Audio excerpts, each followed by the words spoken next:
la résistance a commencé.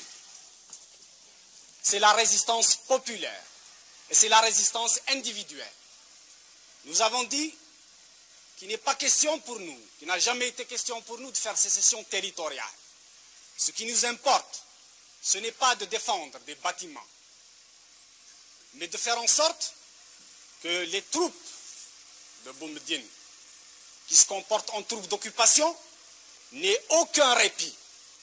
La stratégie militaire que nous avons arrêtée, il n'est pas question de la dévoiler, mais elle est fondée sur la défense en profondeur.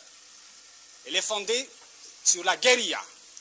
Les troupes de Boumediene ont été harcelées sans répit par les nôtres. Maintenant, il vous appartient à vous, à nous tous, de continuer la résistance. Il leur est impossible de tenir plus d'un mois parce qu'ils n'ont pas de finances, parce qu'ils n'ont pas de puissance, parce que hier, dans la nuit, ils ont été attaqués par nos troupes à Médéa et vous avez dû l'apprendre par la radio.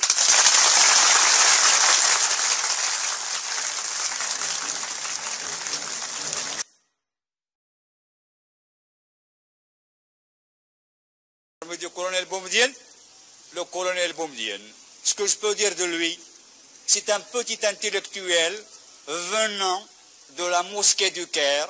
Il a fait sa révolution au Maroc et à Tunis. Il rentre avec le canon, les canons, les divisions que le peuple qui a lutté ici a gagné pour casser avec les mêmes canons le reste de la population qui a libéré le pays. Je le jure devant Dieu et ses hommes que nous déposerons ces armes et cette tenue de combat que par l'installation des principes démocratiques et justes. Aucun. Vous êtes soutenu par la population. La population est derrière la démocratie. Ils aspirent à la liberté et à la démocratie. Et le pharaonisme ici. Il n'y a pas de pharaon chez nous. Il n'y a pas de Ramsès II. Il n'y a pas de Gamal Abdel Nasser chez nous. Ici, il y a le peuple. Qu'est-ce que vous...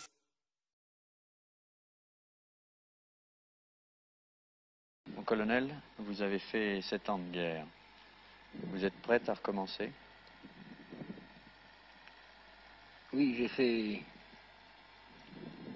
8 ans de guerre contre le colonialisme.